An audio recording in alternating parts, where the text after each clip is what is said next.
I removed the cylinder head yesterday off that TDI that was overheating, and here's the head first of all, and you can see quite clearly how polished this cylinder is here as compared to the rest. You see this is, and you can see where the gasket's blown between. You see how the cylinders are polished, yet these two are sort of standard carboned up, so there has been a problem with that. I just put it, like I said, I just put it through my you know, cheap easy parts washer just to get the thick of it off, and now I've got to get out the glow plugs. Well, they actually undid, but they won't push out, so I'm going to use a punch, not to punch them out, because you see the turn but they won't come out.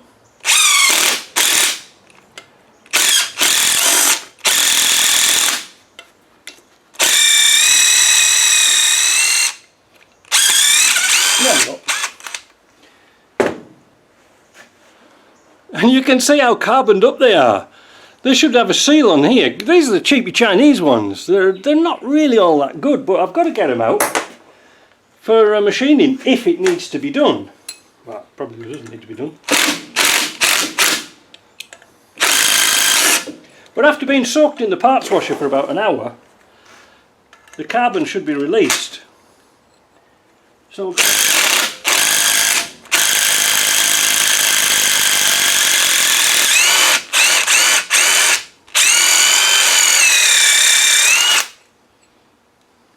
there you go, same again, look.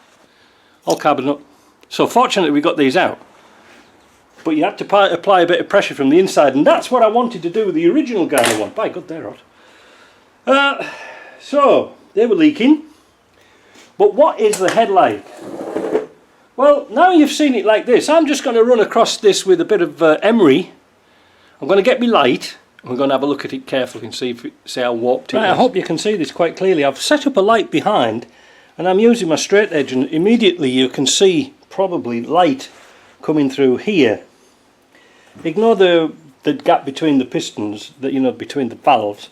So that's 1/8,000 of an inch. And that's 9. Yeah, I said yesterday it was about 8. Yeah, it's 8,000. Now, the problem with these heads is you can only take 1/10,000 of an inch off them. We'll check them this way, you know, across there, and you can see how warped that head is. Now, a lot of people wouldn't have probably not noticed that, and just banged another head gasket on and hope for the best. What's it like there? See, it's not bad there. Oh, wait a minute, no, it is warped there. Yeah, it's getting better there, and it's never going to cure itself, is it? Now, this is a problem. Yeah, there's a gap in there, so that's... So, let me oh, bloody hell, I must get some more space. Let me set up the camera again and we'll have a chat. The problem with these Chinese heads is we just don't know the original tolerances. Now, I'll tell you for the reason why. This isn't a factory casting, so we can't really work off factory tolerances for the height. Now, I called up Ashcroft, not Ashcrofts, they do gearboxes, don't they? Or do they? I don't know. Yes, they do. I called up Turners and asked them, what is the thickness of an original cylinder head? And they said it was 5 inch and 40,000th of an inch. Alright? 5 inch, 40,000th. Now, if I measure this one, it's 5 inch and 55 there. 5 inch and 60. That doesn't necessarily mean it's warped, it could be me out a bit, but it's certainly not. Let's check that one. 5 and... wait a minute, let's get that square. 7, 6. Let's check this side just for... oh no, I can't get my gauge in there.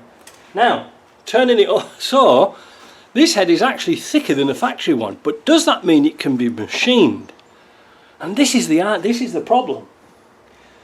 When you make a casting, you obviously have a moulding in the middle of sand, which you pour your aluminium round, and then they're all shaken to death, and then the sand falls out, and there you've got a hollow casting.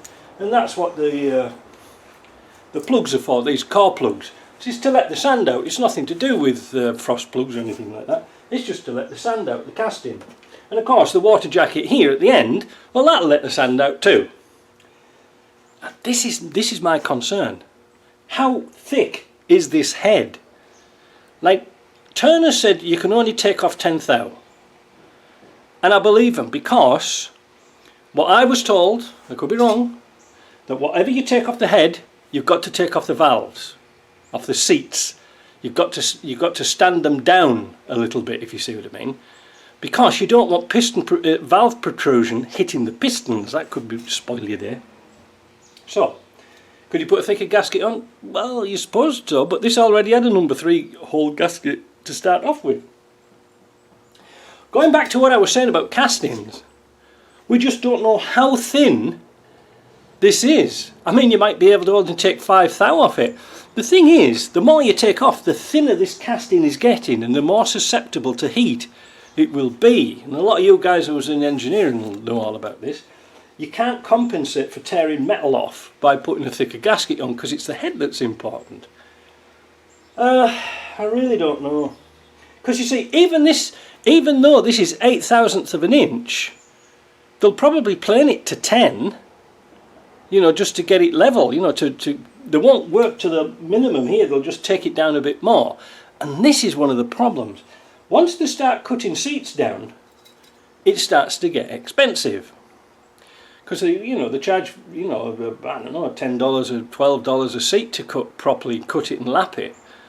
And the price is adding up all the time, if you understand. So it's really frustrating, because I just don't know. And if it was skimmed, would I guarantee this job? No. No, I wouldn't. Land Rover originally used to say you couldn't machine the heads. Alright, they said they couldn't machine the heads. And then they worked out, no, you can actually machine the heads, you can take 10 thou off them. Now there'll be people out there saying, oh, I've ploughed 40 thou off and it was okay. Well, that's your risk, I don't know, but I'm just working off what an engineering shop tells me. And that is working with genuine heads, not these, going back to how thin is this casting. So I really don't know. I'm flummoxed with it. I mean, you could machine it off and use it as an emergency spare, but I don't know. Because even though the valves are slightly recessed here, I've still got to strip out all the valves for the machine shop, because they won't machine this with valves in. You know, you could take them out. I think it's mainly to do with setting it down on their machine. So I don't know, I'm flummoxed. But anyway, talking about flummoxed, let's have a look at the gasket.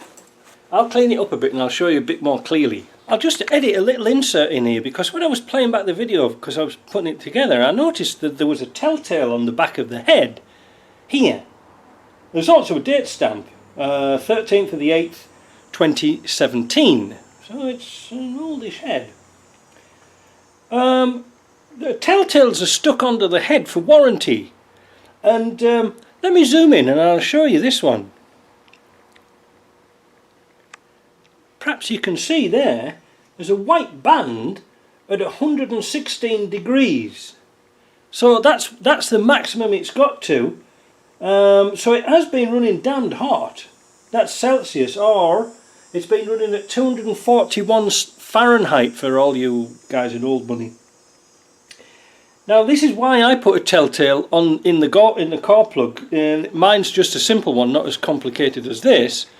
But it will, if the temperature exceeds limits, there's a little lead plug and it drops out. But that shows that it has been running, well, kind of hot, because what they're supposed to run at, 88 degrees thermostat opening. I'm not sure what the run temperature is of this, but it's obviously been kind of hot. Right, back to the video. I hope this comes out okay. See where my pinky is here? You can see where the gasket material here, the composite, has blown. But it hasn't blown the actual steel ring, but it's gone through here. And it's also gone through, one minute, here. But not as much. So if it's lost coolant, starts to overheat, we saw that there's an 8 thou gap there now, so all the compression gas is going to go through into the cooling system. Alright, I've seen them a lot worse than that, but that's generally it. I don't like these composite gaskets, I must admit. I don't even know whose make it is. It doesn't say. That's a good sign, isn't it? Yeah, it's funny that our manufacturers, they used to put Land Rover on them in a little stamp. Oh no, wait a minute. There's a stamp there. It's was it Elrig? Yeah, so it has been a good quality gasket, but it's been the old type of gasket. The multi-layer shim gasket is far superior because it moves. Now, one other thing we're talking about on comments this morning is about the stretch bolts. Let me go and get one. There's a typical stretch bolt. You can see it's kind of different to the old series bolts out of the 2 1/4 petrols and diesels, etc., etc. What they do is act, well, technically they act like a spring. So when the head moves a little bit, these keep retaining clamping pressure, if you see what I mean. But, and this is the big but, when the head has warped and lifted up, these will not go down. There's a certain tolerance in them which won't let them clamp completely back down again, which is a bummer. I mean, I don't know why they came up with that daft idea, but they did. And the thing is, if they'd have made these heads out of cast iron, we wouldn't have any problems whatsoever. I don't know why they did it, to reduce weight or for fuel efficiency, you know, because they heat up maybe a different temperature. But when you've got dissimilar metals, especially in an engine where they heat and cool at different rates, then you sort of get problems. And the P gasket is a prime example, because it's an aluminium casting, paper gasket, cast iron block around the cooling transfer port. And so they're constantly going like this. They're expanding and contracting at different rates. And that's why the P gasket paper ones wear out, and that's why they came up with the metal gasket later on. So, what's to do with this? I don't know. I really don't know. I mean, if it was mine, I'd take a gamble, but I could keep my eye on it. But if I was going to put this onto a customer's car and skim it, I just don't think I could be comfortable with it. You understand? You know, I mean, the damn thing's going to be expensive to fix anyway, but the thing is, do you want to put something on that you're not really sure about? That's the problem. And that's why these engines and things can become a money pit later on in life. The 300 TDI was a good engine, it was quite economical, but once you start getting repairs like this, bang goes all your savings for fuel. I'm sorry to say that, but it really is true. So, I'm going to put this on the back burner for now. We'll have a word with Paul and see what he wants to do, but it definitely needs machining, and all I can do is take it down to the machine shop and say, do your best, or do your worst, and see what comes of it. I really don't know. Gamble, isn't it? Hold on, I'll do a bit more as a treat, as a bonus. The valve cover, when I took it off, was absolutely caked in oil. It really is disgusting. But why? Usually a diesel with the high content of detergent in it cleans all this lot up and gets it sucked into the filter. And it only beggars belief what the actual filter's like. If this is at the top, what's it like in the oil pan? So what I'm going to do for this little section as well, I'm going to clean up the rockers. I'm just going to put it in the just general parts washer, just, you know, the solvent one. Give it a quick clean off, and we'll see what the pads are, because remember, we only took 5 valve caps, valve stem caps. I can't say anything, it's Sunday morning. We only took 5 off, so where's the rest gone? We don't know. Let's clean this up. It appears to me, once this is being cleaned, that nearly every one has got a pit in the face here. You see? Every single one. It's not round. Well, apart from that one on number 1, that's not too bad. but they've all got a pit. Now remember, we took only 5 caps off the valves. Now I'm thinking, has this had some work done to it before? Is there something really going on with this motor? Because the mechanics might have only thought, oh, there's only 5, I'll just put 5 back on again, but put them in different places. You see. I don't know if they're salvageable or not. Maybe. You know, look at them. See? Can you see them? You see that one? They're all sort of pity. And the thing is, if you put your feeler gauges in to reset these gaps, well, you're not going to get a really good reading. Well, maybe you will, but it's going to pick up off the sides. I don't like things like that. I think it's not very good.